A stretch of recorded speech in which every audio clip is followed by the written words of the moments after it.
काल रात्रि ऊर्जा ने हमको ऐसे ही सुरक्षित किया है जैसी माँ अपने आंचल में करती है। 9 महीने माँ एक असीम पीड़ा से वेदना से गुजर कर बच्चे को जन्म देती है, तो वह माँ उस बच्चे की निरंतर चिंता करती पूरे जीवन भर। बच्चा कितना ही बड़ा हो जाए वो उसके जीवन भर उसकी चिंता करती है। वैसे ही काल रात्रि ऊर्जा ने हम सबको जन्म दी है, पूरे ब्रह्मांड को। और जैसे माँ और पिता के डीएनए से ही हमारा निर्माण हुआ है, वैसे ही महाकाली महाकाल माता और पिता के डीएनए से हम बने हैं। तो ये दोनों ऊर्जाएं हमारी निरंतर चिंता करती हैं, हमें पोषण भी देती हैं। जब प्रकृति में कुछ नहीं था, ना आकाश था, ना वायु, ना अग्नि, ना जल था, ना ही किसी तरह की कोई प्रकाश थी, केवल घोर अंधकार था। सब तरफ काल रात्रि ऊर्जा थी, काली मां थी, कुछ नहीं था। तब वहां पर काल रात्रि ऊर्जा ने अपनी ऊर्जा को संघनित करना शुरू किया। जब ऊर्जा संघनित हुई तो एक वलय का निर्माण हुआ जो अनंत था, इसको जो है महाकाल कहा है। ऊर्जा और संघनित हुई, तब यहाँ पर हृदय स्थान में एक ऊर्जा जो है प्रस्फुटित हुई, जिसे आधुनिक विज्ञान बिग बैंग कहता है। बिग बैंग, हमारे पूर्वजों ने कहा इसको ज्योतिर्लिंग। एक ज्योति जो है प्रकट हुई,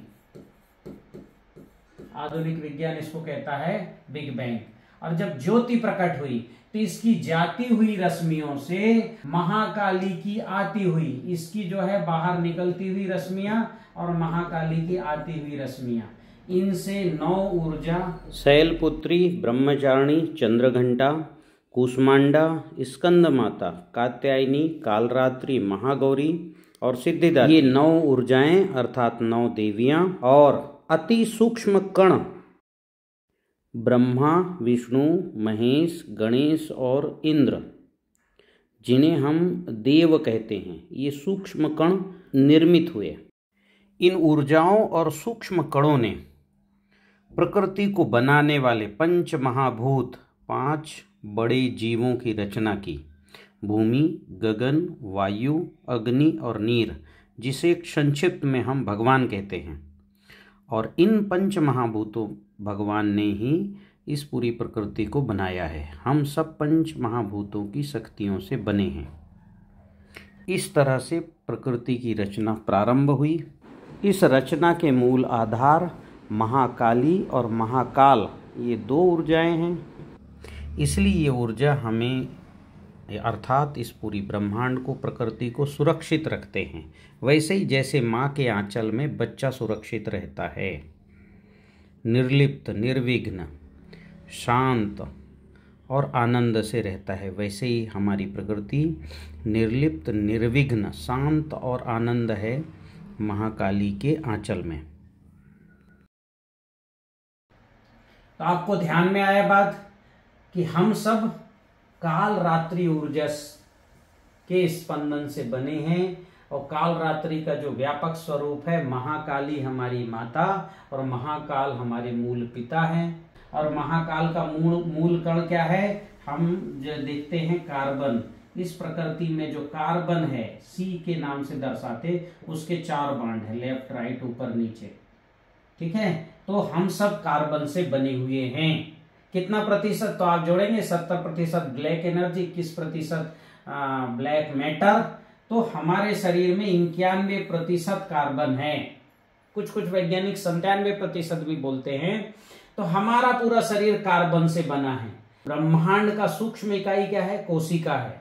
वैसे ही जो है इस कोशिका की केंद्रक इकाई कार्बन, क्योंकि कोशिका भी 91% कार्बन से बना है। तो महाकाल ये काले हैं, महाकाली काली है, तो कार्बन काला है। तो इस तरह से जो है कार्बन को हम मानेंगे यत यत पिंडे तत् तत् ब्रह्मांडे। कार्बन जो काला पिंड है वही ब्रह्मांड का काला भाग है। 1933 में और जो है स्विस वैज्ञानिक हुए फ्रीडस स्विगी, इन्होंने इस पर काम किया। पूरे क्लस्टर पर अध्ययन कर रहे थे। 3 लाख किलोमीटर पर सेकंड की गति से ये सारे गैलेक्सियां बाहर की ओर भाग रही हैं, लेकिन वो अपने क्लस्टर से बाहर नहीं जा रही हैं, वो अपने क्लस्टर में ही जो है घूम रही हैं। तो उससे उन्होंने सिद्ध करने की कोशिश की कि जो है कोई तो ऊर्जा है जो इसको बाहर नहीं जाने दे रही है, बाहर जाने से रोक रही है। तो वो ऊर्जा कौन सी ऊर्जा है? यही महाकाली ऊर्जा जो उसको क्लस्टर में रख रही है, बिखरने से बचा रही है। ये ऊर्जा सुरक्षा दे रही है महाकाली, और आपस में बांधे रखती है। तो जैसे क्लस्टर में के अंदर अनेकों आकाश गंगाएं हैं। आकाश गंगा किससे बंधे हुए हैं? ब्लैक होल से। सूर्य आकाश गंगा के केंद्र से बंधा है। हमारी धरती सूर्य का चक्कर लगा रही है, तो हमारी धरती सूर्य की केंद्र गुरुत्वाकर्षण में बंधी हुई है। चंद्रमा पृथ्वी के गुरुत्वाकर्षण में है। तो इस तरह से बिखरने से बचाने का काम, क्योंकि जिस माता ने जन्म दिया है वो हमेशा अपने बच्चों को बचाएगी और हमेशा अपने सभी बच्चों को बांधे रखेगी। जितने भी बच्चे हों, माता कहेगी सब आपस में अच्छे से रहो, एक दूसरे से कोई लड़ो ना। तो यही काम जो है काल रात्रि ऊर्जा महाकाली कर रही है। तो ये निर्माण भी कर रही है और सुरक्षा भी दे रही है। इस महाकाली या काल रात्रि, इसकी हम साधना कैसे करेंगे? मतलब कार्बन सी, हमारे ये कार्बन जो सबको जोड़े रखता है, 1 2 3 और 4। जैसे परिवार में माता ही ऐसी एक केंद्र है जो सबको जोड़े रखती है, वैसे कार्बन सबको जोड़े रखती। जितने भी अणु हैं हम सब कार्बन के बॉन्ड से बंधे हुए हैं। तो अब इसको प्राप्त करना ये हमारी प्रक्रिया है।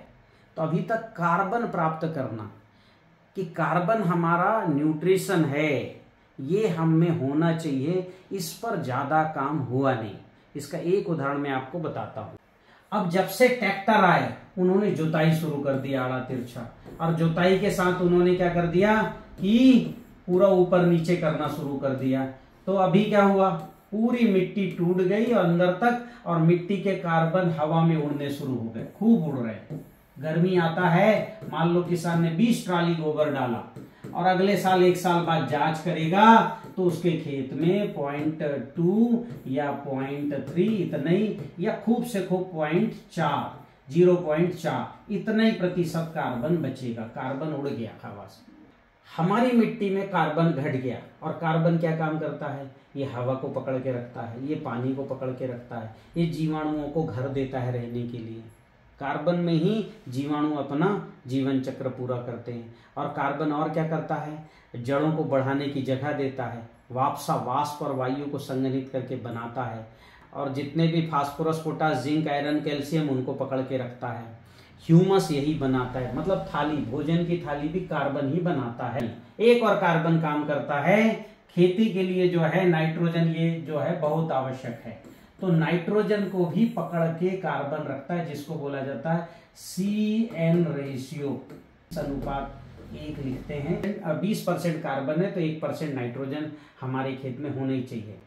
मैंने खेती में इसी सिद्धांत, पंच महाभूतों के और 9 ऊर्जा को सिद्धांत को ध्यान में रखकर खेती करवाना शुरू किया। तो 6 महीने में 1 से 1.25%, 1 साल में 1.5%, 2 साल में 2% तक कार्बन बढ़ जाता है। और जैसी कार्बन बढ़ गया तो हवा, पानी, माइक्रोन्यूट्रिएंट, ह्यूमस, जीवाणु सब आ जाएंगे और खेती अपने आप में, इसलिए TCBT खेती अपने आप में समृद्ध हो गई है। TCBT जो खेती करता है, जो किसान ऊर्जा विज्ञान को समझ के खेती करता है और अणु विज्ञान को समझ के खेती करता है, वो किसान 100% ना केवल सफल होता अपितु समृद्ध होता है। समृद्ध, हाँ जी। हमारे 38 फसलों के रिकॉर्ड प्रोडक्शन है अभी तक में से, और रासायनिक से ज्यादा के हैं ये रिकॉर्ड प्रोडक्शन। मेरे YouTube चैनल में इन 38 फसलों के रिकॉर्ड प्रोडक्शन की प्लेलिस्ट मौजूद है। इस पर जाकर इन सभी फसलों को देख सकते हैं। हर फसलें हरी, कच्छ, स्वस्थ और शानदार हैं।